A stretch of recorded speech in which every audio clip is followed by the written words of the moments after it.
গরু কুরবানি ইসলাম ও ঈদের অপরিহার্য অংশ নয় মন্তব্য কলকাতা হাইকোর্টের। প্রকাশ্যে পশু জবাই নিষেধাজ্ঞা বহাল, বিপাকে খামারিরা। সৌদি আরবে জমে উঠেছে কুরবানির পশুর হাট, চড়া দামে বিপাকে ক্রেতারা। প্রবাসীদের চাহিদার শীর্ষে গরু ও ছাগল। গ্রিন কার্ড প্রত্যাশীদের জন্য যুক্তরাষ্ট্রের নতুন নির্দেশনা, দেশে ফিরে করতে হবে আবেদন। দুশ্চিন্তায় অভিবাসী ও বিদেশি শিক্ষার্থীরা।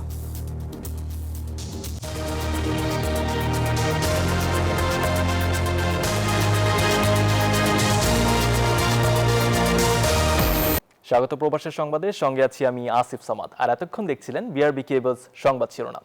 এবারে বিস্তারিত।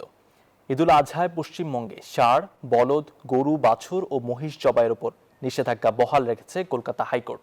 জানিয়েছে, ইসলামে গরু কুরবানি কোনো বাধ্যতামূলক ধর্মীয় প্রথা নয়। সেই সঙ্গে পশ্চিমবঙ্গ সরকারের জারি করা বিজ্ঞপ্তিতেও হস্তক্ষেপ করতে অস্বীকৃতি জানিয়েছেন আদালত। এই পরিস্থিতিতে বিপাকে পড়েছেন রাজ্যের গরু ব্যবসায়ীরা। ঈদুল আজহার আগে পশ্চিমবঙ্গ, দিল্লি সহ ভারতের কয়েকটি রাজ্যে পশু জবাইয়ে জারি করা হয়েছে কঠোর বিধিনিষেধ। নির্ধারিত স্লটার হাউস ছাড়া কোরবানি নিষিদ্ধের পাশাপাশি বাড়ানো হয়েছে নজরদারি। পশুর হাট পরিবহন আর বর্জ্য ব্যবস্থাপনাতেও আরোপ করা হয়েছে কড়াকড়ি। এরই মধ্যে কলকাতা হাইকোর্টের এক পর্যবেক্ষণ নতুন করে উদ্বেগ ছড়িয়েছে পশ্চিমবঙ্গে। আদালত বলছে, ইসলামে গরু কোরবানি কোনো বাধ্যতামূলক ধর্মীয় প্রথা নয়। একই সঙ্গে পশ্চিমবঙ্গ সরকারের 13ই মে জারি করা নির্দেশনায় হস্তক্ষেপ করতেও অস্বীকৃতি জানিয়েছে হাইকোর্ট। ফলে ঈদের আগে গরু জবাই সংক্রান্ত বিধিনিষেধ বহাল থাকছে। প্রত্যেক বছর আমরা উৎসব করি, গরু কুরবানি দিই, এবারে আমরা ছাগল কুরবানি দিয়ে দেবো। বলছে কুরবানি হবে না, 14 বছরের গরু কোথায় পাবে? এরই মধ্যে কড়াকড়ি প্রভাব পড়েছে পশুর বাজারেও। অনেক মুসলিম পরিবারও গরু কেনায় সতর্ক অবস্থান নিয়েছে। এতে ক্ষতির মুখে পড়েছেন খামারি ও গরু ব্যবসায়ীরা। মালটা যদি না বিক্রি হয়, ধার দেনা হয়ে আছে, তারা আসবে, দিতে হবে, ব্যাংকের নুন আছে, কেউ কি আমাদের ছাড়বে? কুরবানির সময় ওই গরু বিক্রি করে দেয়, নিয়ে যায়, অনেকে কিনে নিয়ে যায়। হ্যাঁ, ক্ষতি তো হবে এইবারে। বিরোধীদের অভিযোগ, ধর্মীয় স্বাধীনতায় হস্তক্ষেপ করছে প্রশাসন। তবে রাজ্য সরকারের দাবি, আইন শৃঙ্খলা, জনস্বাস্থ্য ও পরিবেশ সুরক্ষার স্বার্থেই নেওয়া হয়েছে এই কঠোর অবস্থান। চন্দ্রানী চন্দ্রা, নিউজ 24। ঈদুল আজহার সামনে রেখে সৌদি আরবে জমে উঠেছে কোরবানির পশুর হাট। পছন্দের পশু কিনতে বিভিন্ন অ্যাগ্রো ফার্ম ও হাটে ভিড় করছেন প্রবাসী বাংলাদেশিরা। দাম কিছুটা বেশি হলেও সাধ্যের মধ্যে পছন্দের পশুটি বেছে নিচ্ছেন তারা। সৌদি আরব থেকে রুস্তম খানের পাঠানো তথ্য ও চিত্রে ডেস্ক রিপোর্ট। দরজায় কড়া নাড়ছে পবিত্র ঈদুল আজহা। তার আগে জমে উঠেছে সৌদি আরবের পশুর হাটগুলো। উট, দুম্বা, গরু কিংবা ছাগল কিনতে সৌদি আরবের পশুর হাটগুলোতে ভিড় জমাচ্ছেন প্রবাসী বাংলাদেশিরাও। এখানে আমরাও 3-4 ফ্যামিলি মিলে এবং আমরা যারা বাঙালি কমিউনিটি আছি এখানে, আমরা ওখানে থাকি, ওখানেই গরুগুলো জবাই দিই আর এই সবাই মিলে উপভোগ করি। স্থানীয় পশুর পাশাপাশি এবার সৌদি আরবের হাটে স্থান পেয়েছে ব্রাজিল, সুদান, আফগানিস্তান সহ বিশ্বের বিভিন্ন দেশ থেকে আমদানি করা পশু। দামের পারদ কিছুটা ঊর্ধ্বমুখী হলেও পছন্দের পশু নিয়েই বাড়ি ফিরছেন ক্রেতারা। পারিপার্শ্বিক অবস্থা অনুসারে গরুর দাম একটু বেশি যেতেছে, তারপরেও সাধ্য অনুসারে সবাই চেষ্টা করতেছি তার মতো কোরবানি দেওয়ার জন্য। ত্যাগের মহিমাকে হৃদয়ে ধারণ করে সব দূরত্বের গণ্ডি পেরিয়ে প্রবাসের মাটিতেও কুরবানির আনন্দ ছড়িয়ে পড়ুক প্রতিটি বাংলাদেশি পরিবারে, এমনটাই প্রত্যাশা প্রবাসীদের। Desk report, news 24। Green card প্রত্যাশীদের জন্য কঠোর ও নতুন নিয়ম ঘোষণা করেছে যুক্তরাষ্ট্র। দেশের নাগরিকত্ব ও অভিবাসন সংস্থা জানিয়েছে, এখন থেকে যুক্তরাষ্ট্রে অবস্থান করে নয়, বরং নিজ দেশে ফিরে গিয়ে কনসিউলার প্রক্রিয়ার মাধ্যমে স্থায়ীভাবে বসবাসের আবেদন করতে হবে বিদেশিদের। ট্রাম্প প্রশাসনের নতুন এই নির্দেশনায় চরম উদ্বেগে পড়েছেন প্রবাসী ও আন্তর্জাতিক শিক্ষার্থীরা। বিষয়টিকে অমানবিক আখ্যা দিয়ে উদ্বেগ প্রকাশ করেছেন মানবাধিকার কর্মীরাও। দীর্ঘ 50 বছরেরও বেশি সময় ধরে যুক্তরাষ্ট্রে অবস্থানরত বিদেশিরা দেশটির ভেতর থেকেই গ্রিন কার্ড বা স্থায়ী বসবাসের আবেদন করার সুযোগ পেয়ে আসছিলেন। তবে দীর্ঘদিনের সেই নীতিতে এবার বড় পরিবর্তন নিয়ে এলো ট্রাম্প প্রশাসন। শুক্রবার এ সংক্রান্ত নতুন নীতিমালা প্রকাশ করেছে দেশটির নাগরিকত্ব ও অভিবাসন সংস্থা USCIS। নতুন নিয়মে বলা হয়েছে কোনো বিদেশি নাগরিককে স্থায়ীভাবে বসবাস বা গ্রিন কার্ডের আবেদন করতে হলে যুক্তরাষ্ট্রের বাইরে গিয়ে নিজ দেশে কনসুলার প্রক্রিয়াকরণ সম্পন্ন করতে হবে। এমন সিদ্ধান্তের পক্ষে যুক্তি দিয়ে ইউএসসিআইএস এর মুখপাত্র জ্যাক কাহলার জানান, বিদ্যমান ব্যবস্থার আইনি ফাঁকফোকর ব্যবহার করে স্থায়ী মর্যাদার আবেদন করার সময় বিদেশিরা যাতে যুক্তরাষ্ট্রে অবস্থান করতে না পারেন তা নিশ্চিত করতেই এক কঠোর উদ্যোগ। এদিকে ক্ষমতা নেওয়ার পর থেকেই অবৈধ অভিবাসীদের বিরুদ্ধে একের পর এক বিতর্কিত সিদ্ধান্ত নিচ্ছেন ডোনাল্ড ট্রাম্প। সম্প্রতি 51 লাখ টাকার বিনিময়ে 160 অবৈধ অভিবাসীকে আফ্রিকার দেশ এসওয়াতিনিতে পাঠানোর অভিযোগ ওঠে তার বিরুদ্ধে। আফ্রিকায় যখন আমাদের পাঠানো হয়েছিল তখন খুব কঠিন সময় গেছে। প্রায় 21 ঘন্টা হাতকড়া পরিয়ে রাখা হয়েছিল। এরপর কোনো কিছু না জানিয়েই এসওয়াতিনিতে নিয়ে যাওয়া হয়।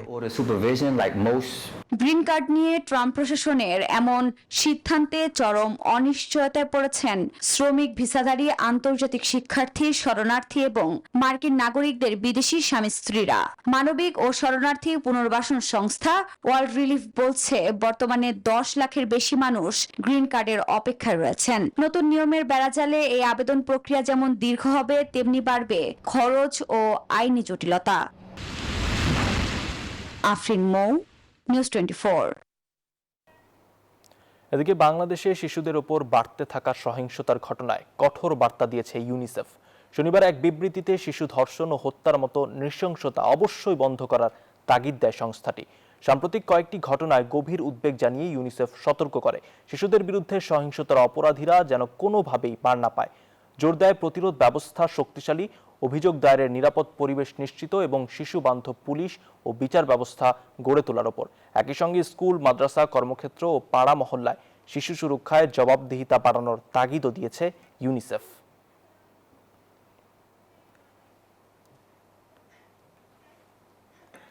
সংযুক্ত আরব আমিরাতের দুবাইয়ে প্রবাসী শ্রমিকদের জন্য চালু হয়েছে বিশেষ ডকুমেন্টেশন সেবা কেন্দ্র। দুবাইয়ের আলকুজ লেবার ক্যাম্প এলাকায় কয়েকজন প্রবাসী বাংলাদেশের উদ্যোগে এই কেন্দ্রটি স্থাপন করা হয়। এতে হাতের নাগালে সেবা পাচ্ছেন কয়েক লাখ বাংলাদেশি শ্রমিক। জনপ্রিয় চিত্রনায়িকা নুসরাত ফারিয়া সেবা কেন্দ্রটি উদ্বোধন করেন। সংযুক্ত আরব আমিরাত থেকে দুবাইয়ের আলকুজ লেবার ক্যাম্পে বসবাস করেন প্রায় 3 লাখ বাংলাদেশি শ্রমিক। ভিসা প্রসেসিং, আইডি নবায়ন কিংবা মেডিকেল ফিটনেসের জন্য প্রায় 40 কিলোমিটার পাড়ি দিয়ে তাদের যেতে হয় দুবাইয়ের মূল কেন্দ্রে। এতে প্রতিনিয়ত ভোগান্তিতে পড়েন তারা। প্রবাসীদের এই ভোগান্তি দূর করতে আলকুজ লেবার ক্যাম্প এলাকায় আধুনিক ডকুমেন্টেশন সেবা কেন্দ্র চালু করেছেন কয়েকজন বাংলাদেশি উদ্যোক্তা। সম্প্রতি কেন্দ্রটির আনুষ্ঠানিক উদ্বোধন করে চিত্রনায়িকা নুসরাত ফারিয়া বলেন, এটি শ্রমিকদের জন্য আশীর্বাদ হিসেবে কাজ করবে। আমার মনে হয় যে আমাদের বিদেশি শ্রমিক ভাই ও বোনেরা যারা কাজ করছেন, যারা আসলে অনেকটাই বেশি মানুষের কাছ থেকে দূরে থেকে নিজের জীবিকা নির্বাহ করেন, তাদের জন্য আমার মনে হয় আশীর্বাদ হয়ে আসবে। এদিকে সেবা কেন্দ্রটির উদ্যোক্তারা জানান, এখন থেকে লেবার কার্ড, আইডি ও ভিসা প্রসেসিং এর যাবতীয় কাজ এক ছাদের নিচেই সম্পন্ন করা সম্ভব। আমরা আশা করি এখানে যারা প্রবাসীরা আছে তাদেরকে আমরা আইনগত লিগালি যত প্রকার সার্ভিস আছে আমরা তাদেরকে দিতে সক্ষম। আপনারা একজন সেবা গ্রহীতা হিসাবে যে প্রতিষ্ঠান থেকে সেবা গ্রহণ করছেন, তাদের কাছ থেকে সেবা নেওয়ার আগে অবশ্যই রিসিভ ভাউচার বুঝে নিয়ে সেবা গ্রহণ করবেন। হাতের নাগালে সব ধরনের আইনি ও দাপ্তরিক সেবা পেয়ে আলকুজ এলাকার লাখো বাংলাদেশি শ্রমিকের কাছে এই সেবা কেন্দ্রটি এখন পরিণত হয়েছে স্বস্তির ঠিকানায়। Desk report, news 24। পবিত্র হজ পালনের উদ্দেশ্যে সৌদি আরবে পাড়ি জমাচ্ছেন বাংলাদেশিরা। 22 মে পর্যন্ত মক্কা ও মদিনায় পৌঁছেছেন ৭৯,১৬৪ জন হজযাত্রী। বেসরকারিভাবে গেছেন ৭৩,৯২৬ জন হজযাত্রী। মোট 201টি ফ্লাইটের মধ্যে বিমান বাংলাদেশ 98টি, সৌদি এয়ারলাইন্স 73টি এবং ফ্লাইনাস পরিচালনা করেছে 30টি ফ্লাইট। হজযাত্রীদের আবাসন, পরিবহন, চিকিৎসা ও অন্যান্য প্রয়োজনীয় সেবাসমূহ যথাযথভাবে নিশ্চিত করার লক্ষ্যে কাজ করে যাচ্ছে সংশ্লিষ্ট টিম। সৌদি আরবে এখন পর্যন্ত 24 জন হজযাত্রী মারা গেছেন।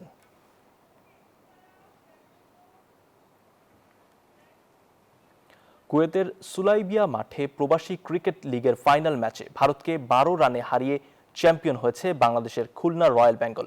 আগে ব্যাট করে নির্ধারিত 10 ওভারে 99 রান তোলে বাংলাদেশ।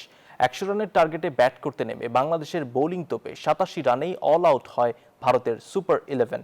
টুর্নামেন্টের ফাইনাল ম্যাচে দুর্দান্ত খেলে ম্যাচ সেরা হয়েছেন বাংলাদেশের সুজন নূর। ভারত, পাকিস্তান সহ 20টি দেশের প্রবাসী দলের এই আসরে বাংলাদেশের এমন জয় কুয়েতের মাটিতে প্রবাসী বাংলাদেশিদের মধ্যে বইছে আনন্দের জোয়ার।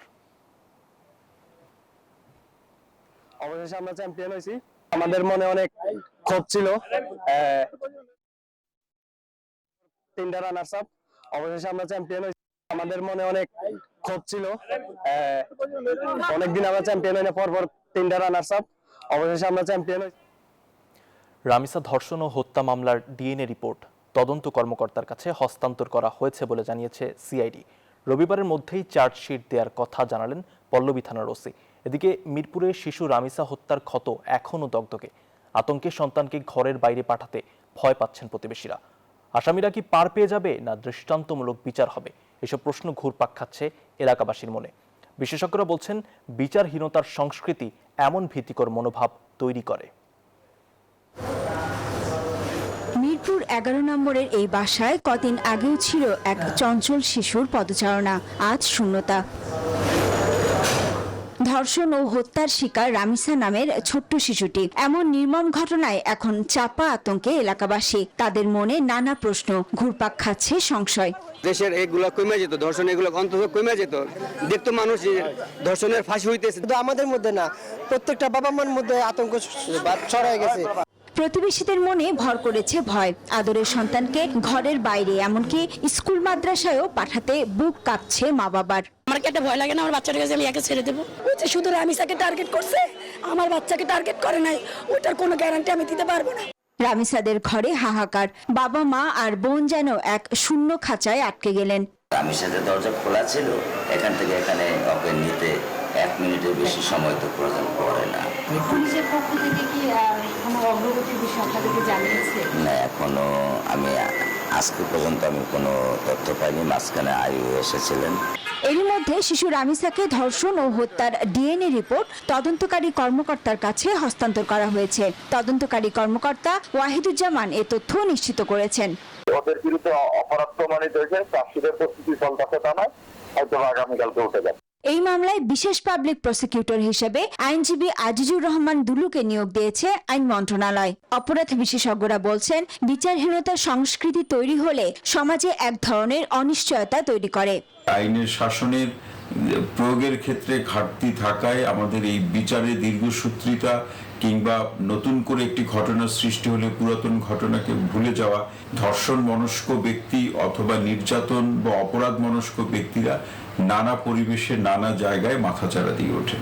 রামিসা হত্যার বিচার কি আদৌ কার্যকর হবে, নাকি সময়ের স্রোতে হারিয়ে যাবে আরও একটি মামলার ফাইল? এমন প্রশ্নের উত্তর এখন খুঁজছে পুরো দেশ।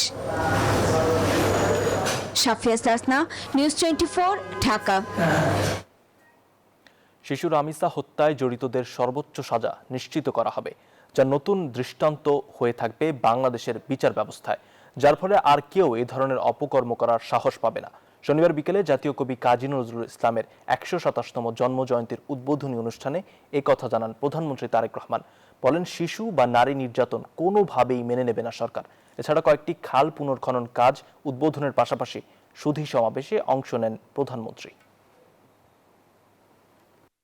জাতীয় কবি কাজী নজরুল ইসলামের 127তম জন্মজয়ন্তীর উদ্বোধনী অনুষ্ঠান ময়মনসিংহের ত্রিশালে অনুষ্ঠিত এই আয়োজনের উদ্বোধন করেন প্রধানমন্ত্রী তারেক রহমান। প্রধানমন্ত্রী হিসেবে ত্রিশালে এটি তার প্রথম সফর। এ সময় জাতীয় কবিকে নিয়ে প্রকাশিত বইয়ের মোড়ক উন্মোচন করেন তারেক রহমান। বিশেষ চাহিদা সম্পন্ন এক শিশুর আঁকা নজরুল ইসলামের ছবি গ্রহণ করেন তিনি। বলেন, প্রায় 2 দশক পর জাতীয় কবির জন্মজয়ন্তী পালন করা হচ্ছে। এটা জাতি হিসেবে দৈন্যতার পরিচয় দেয়। প্রায় 2 দশক পর আজ পুনরায় রাষ্ট্রীয়ভাবে জাতীয় কবির জন্মজয়ন্তী আয়োজন করতে পেরে সরকার গৌরব বোধ করছে। বলেন, দীর্ঘদিনের ফ্যাসিবাদী শাসন শুধু অর্থনীতিকে নয়, ভেঙে দিয়েছে বিচার ব্যবস্থাকেও, যার কারণে নারী ও শিশু নির্যাতনের মতো ঘটনা ঘটছে। জানান, দ্রুত সম্পন্ন হবে শিশু রামিসা হত্যাকারীর বিচার। ন্যায় বিচার পাবেন ভুক্তভোগী পরিবার। রামিসার এই হত্যাকারীর সর্বোচ্চ শাস্তি ইনশাল্লাহ আগামী 1 মাসের মধ্যে নিশ্চিত করবে এবং সেই সর্বোচ্চ শাস্তি হচ্ছে মৃত্যুদণ্ড। এর আগে ত্রিশাল উপজেলার মৃতপ্রায় ধরার খাল পুনঃখনন কাজ উদ্বোধন করেন প্রধানমন্ত্রী। এ সময় খাল পাড়ে লাগান তাল গাছের চারা। সেখানেই এক সুধী সমাবেশে অংশ নেন প্রধানমন্ত্রী। বলেন, যারা কল্যাণমূলক কাজকে বাধাগ্রস্ত করার চেষ্টা করছে তাদের ব্যাপারে সবাইকে সজাগ থাকতে হবে। এখন যারা অরাজকতা সৃষ্টি করতে চাইছে, খবর নিয়ে দেখেন ওই 5ই আগস্টে যারা বিতাড়িত তাদের সাথে এরা তলে তলে আবার খাতির শুরু করেছে। জনগণকে সঙ্গে নিয়ে যে কোনো ষড়যন্ত্র প্রতিহত করা হবে বলেও মন্তব্য করেন তারেক রহমান। কালের বিবর্তনে এখন অনেকটাই মৃতপ্রায় এই খালটি। সাধারণ মানুষের প্রত্যাশা, এই খালটি পুনরায় সচল হলে এলাকার কৃষকদের পাশাপাশি সাধারণ মানুষের জীবন জীবিকার উন্নয়ন হবে। সাইফুল ইসলাম, নিউজ 24, ত্রিশাল, ময়মনসিংহ। ঈদকে কেন্দ্র করে রাজধানী ছাড়তে শুরু করেছেন নগরবাসী।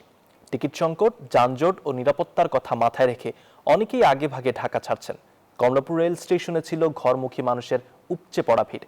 নির্ধারিত সময় ছেড়ে গেছে প্রতিটি ট্রেন। রেল কর্তৃপক্ষ জানিয়েছে আজ থেকে শুরু হচ্ছে ঈদের বিশেষ ট্রেন। এদিকে অনেকটাই ফাঁকা রাজধানীর বাস স্ট্যান্ড এবং সদরঘাট লঞ্চ টার্মিনাল। বাড়তি ভাড়ার চাপ না থাকায় স্বস্তিতে যাত্রীরা। পবিত্র ঈদুল আজহার এখনো কিছুদিন বাকি, তবে নারীর টানে বাড়ি ফেরার যাত্রা শুরু হয়ে গেছে। টিকিট সংকট আর শেষ মুহূর্তের ভোগান্তি এড়াতে আগেভাগেই রাজধানী ছাড়ছেন অনেক কর্মজীবী ও সাধারণ মানুষ।